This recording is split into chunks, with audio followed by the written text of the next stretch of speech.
In today's episode, how to maintain confidentiality with transparency in an instructional coaching role, plus 3 common scenarios. Hello, coaches! Welcome back to another episode of Coach Better Quick Tips. My name is Kim Cafino. I've worked with hundreds of teachers, coaches, and leaders in schools around the world through my courses, consulting, mentoring, and membership to help them create thriving and sustainable instructional coaching programs. And I'm on a mission to help you coach better.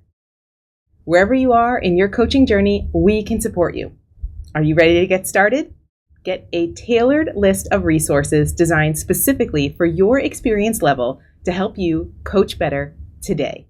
Take our free quiz at coachbetter.tv/quiz to get started. As coaches, we know that coaching experiences need to be confidential so we can create a safe space for teachers to be vulnerable, take risks, and set authentic goals. However, sometimes we worry that because coaching is confidential, we can never share anything that happens within a coaching relationship. So what happens when a coaching partner has success and sees an impact on student learning that we think would be great to share? Or what happens when our administrators are curious about what we're doing in our coaching cycles?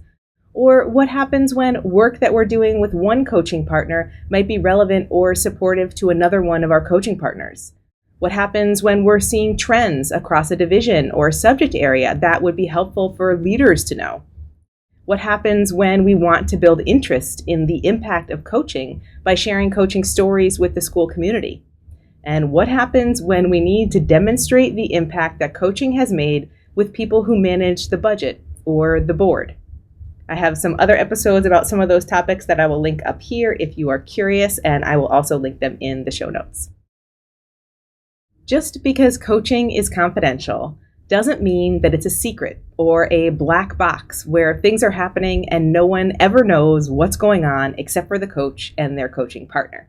I was recently working with a school with their coaches and their administrators together, unpacking this concept of confidentiality. One of the administrators in the room expressed stress at not being able to know what's happening in coaching relationships because they felt it's their responsibility to ensure that all teachers are developing professionally. They wanted to know what coaches were doing with their coaching partners and to be able to send teachers who might need support to a coach. Does that sound familiar? Have you had experiences like that in your setting? From all of the conversations that I have had and my own personal experience as an instructional coach, this is a very common experience. So what do? How do we maintain confidentiality while still supporting both teacher and administrator needs? The phrase I've used to explain this to coaches and administrators is confidentiality with transparency.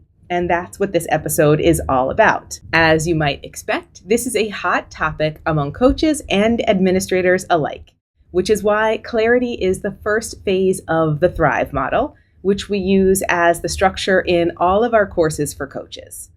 When we all have a clear understanding of why coaching needs to be confidential and what we mean by confidentiality, administrators can support coaches, and coaches can provide the right data to their administrators. If you want to learn more about the Thrive model and how to build that clarity in your school setting, head over to our website to get all of the resources. You will find them at edurolearning.com/thrive. And I'll link to one of my previous Coach Better episodes up here that gives an overview to the model and in the show notes for you. Okay, are you ready to explore the concept of confidentiality with transparency? Let's go. When we're creating a safe space for our coaching partners to share, take risks, and be vulnerable, we need to keep our conversations confidential. Our coaching partners must know that they can trust us and that the risks they take in the coaching process will not result in any negative outcomes. But confidential doesn't mean secret. We're going to explore this concept 3 ways today. And if you have other examples or other scenarios where confidentiality has been an issue in your setting, please leave a comment or reach out on social to let me know. I'm curious to hear, and I would be happy to support you in navigating the complexities of confidentiality with transparency. Okay, let's take a look at scenario number 1, celebrations. When a great thing happens with a coaching partner and we think it would be wonderful to share with either the administrator or other colleagues, we can directly ask our coaching partner to share. And if they're okay with sharing, but they don't want to be the one who shares, we can offer to share with their permission. If you've been a subscriber for a while, you know I do this all the time. I have live coaching conversations that are shared on the podcast and on the YouTube channel. I share work from students in the Coach Certificate and Mentorship Program via our blog, here on the YouTube and on the podcast. If you're curious about those examples from our graduates, you can see all of them on our Inside the Coach page on our website, which I will link in the show notes for you. These are all private moments, but I directly ask for permission to share. And if granted, then I share. Permission isn't always granted, and those pieces are either not shared or remain anonymous, and that is totally fine. Seeing the outcome of coaching work or hearing the stories from coaching cycles is a very powerful way to build a culture of coaching. It's a wonderful way to celebrate the amazing work your coaching partners do. There's more about the importance of sharing that work in another video about measuring your impact, which I will link up here and in the show notes for you. In this case, confidentiality with transparency means holding the coaching work confidential until you have permission to share, and being transparent about a potential interest in sharing with the approval of your coaching partner. The idea of directly asking might sound really simple, but it's holding this boundary and being consistent about how we communicate this that's important. Being clear and consistent in this kind of practice is actually how we build trust. That was the easy one. I think for most cases, this is not a struggle. But there are more complicated potential scenarios ahead. So what might this look like in scenario number 2, which I'm calling curiosity? In the same school visit that I mentioned earlier, and actually in another recent conversation in a private cohort of the Coach Certificate and Mentorship Program taking place on the other side of the planet from that school with a very different school community, the exact same situation came up. This is why I always say, if you're experiencing these kinds of questions or challenges, you are not alone. Other coaches are going through the same thing. That's why I encourage you to join the Coach Certificate and Mentorship Program so you can get connected with those coaches and unpack these challenges and find solutions together. The question that I'm talking about here, the one leading to curiosity, is what if the administrator wants to know what's happening during coaching conversations? What if they're asking you as the coach to break confidentiality? Whether or not we've outlined what confidentiality means, which, spoiler alert, would be the first step in addressing this issue, and it's what we do in the first phase of the Coach Certificate Mentorship Program in a unit called the Coach Principal Partnership. But you can address this challenge anytime, and that's what we're going to talk about right now. In a case like this, confidentiality with transparency would be saying something like, I think this teacher would be happy to talk about with you. Please reach out to the teacher directly. As a coach, you might also consider letting the teacher know that the administrator is curious to learn more, and while you did not share anything in that meeting, you encourage the principal to reach out directly. You could also invite the teacher to share their experience with the principal. In this case, this is confidentiality with transparency by maintaining the confidentiality of the actual work you have done with the teacher and being transparent about the ways that either the principal or the teacher could share the results of this work. All you're doing here is encouraging the two relevant parties to talk to each other rather than through you. No one likes feeling like they're being talked about behind their back. As coaches, we never want to share anything with anyone that we don't have permission to do from our coaching partner. But we can ask for permission, and we can invite others to ask about their own curiosity directly to our coaching partners. It might feel really challenging and confrontational and stressful to encourage your principal to reach out to a teacher directly, but this is also important for building trust both with the teacher and with the principal. Both parties need to know that you're able to maintain confidentiality. Oftentimes, the principal will talk about things with the coach that not everyone needs to know, and they need to know that you're able to be confidential too. Holding this boundary of confidentiality while encouraging communication is the way that we ensure coaching remains a safe space to be vulnerable with your coaching partners, while also encouraging the principal to engage in conversations about teaching and learning with other educators and not just the coach.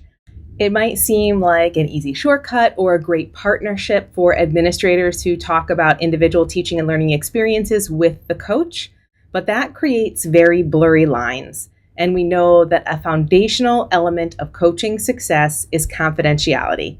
So maintaining those boundaries is part of the process for the coach.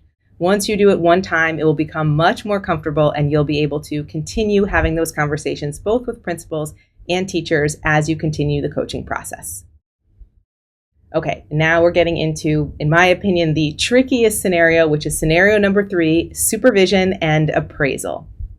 Another similar scenario or question is when a principal is going through an evaluation process with a teacher, or maybe they even just did a walkthrough in their classroom, and they identified an area of improvement for the teacher. Often the principal would like to tell the coach to reach out to that teacher to support them in this specific area. This is problematic in multiple ways. Whether intended or not, the coaching process becomes intertwined with appraisal, which is a surefire way to halt your coaching program in its tracks, because coaching becomes perceived as being a way to fix teachers or a deficit model, which then often leads to the thought that coaching is only for people who are not performing, which means everyone else avoids coaching at all costs. It's problematic in the sense that coaching is about teachers identifying their area for growth. It's an invitation, not a requirement. When teachers are required to be coached, or coaches are asked to start a coaching cycle with a teacher because of something that came up in the appraisal process, it's no longer invitational. And in most cases, it's no longer about that teacher seeking that growth. It's mandated professional learning.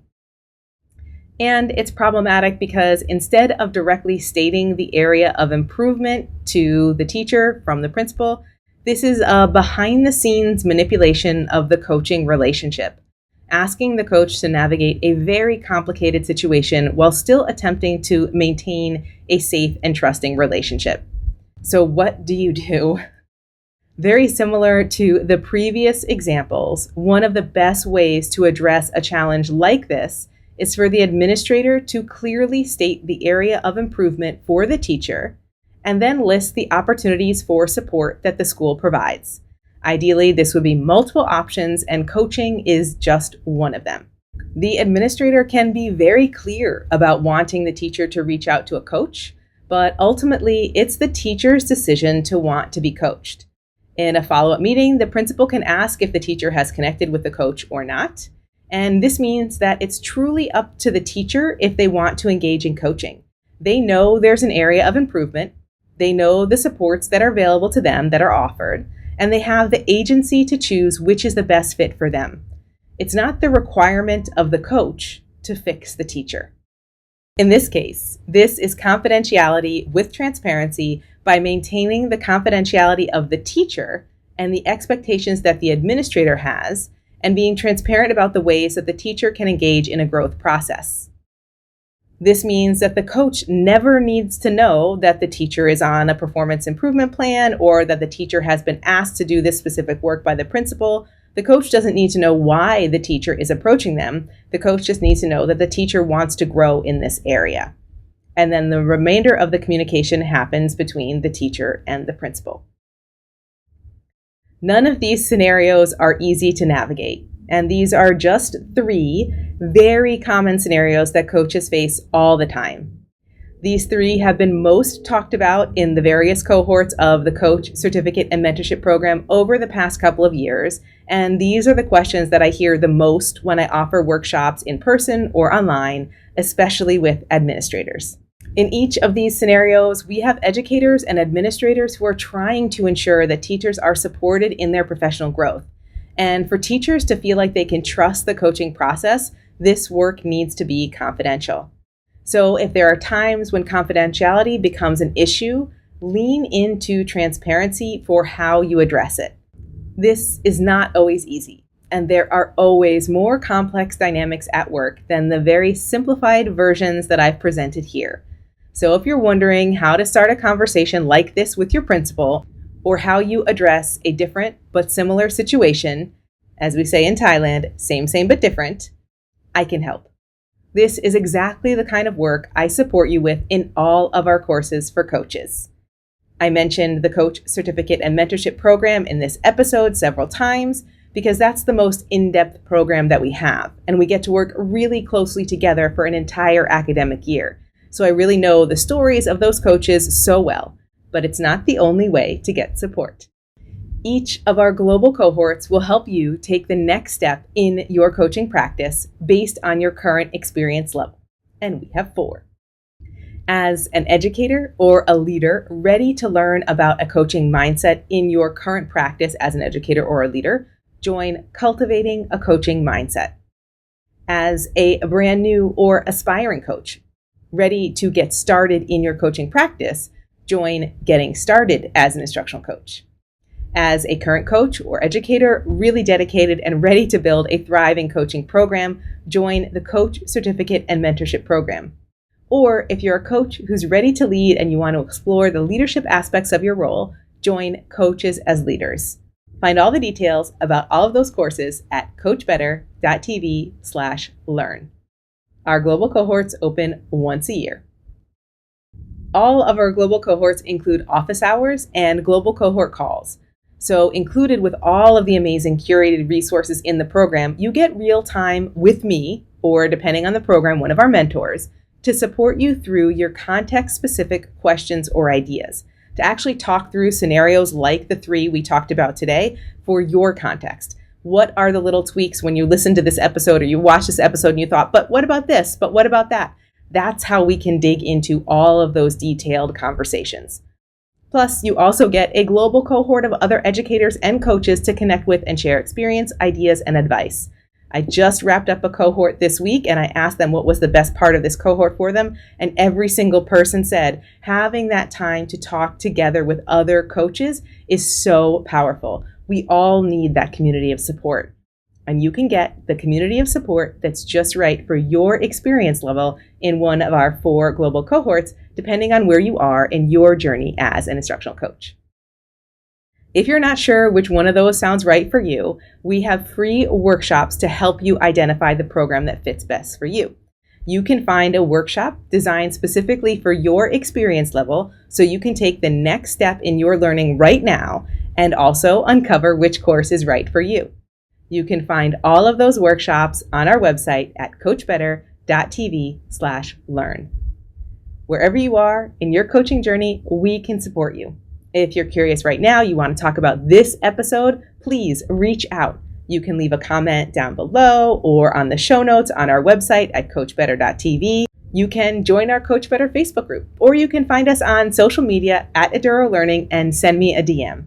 I would love to support you on your coaching journey. See you next time.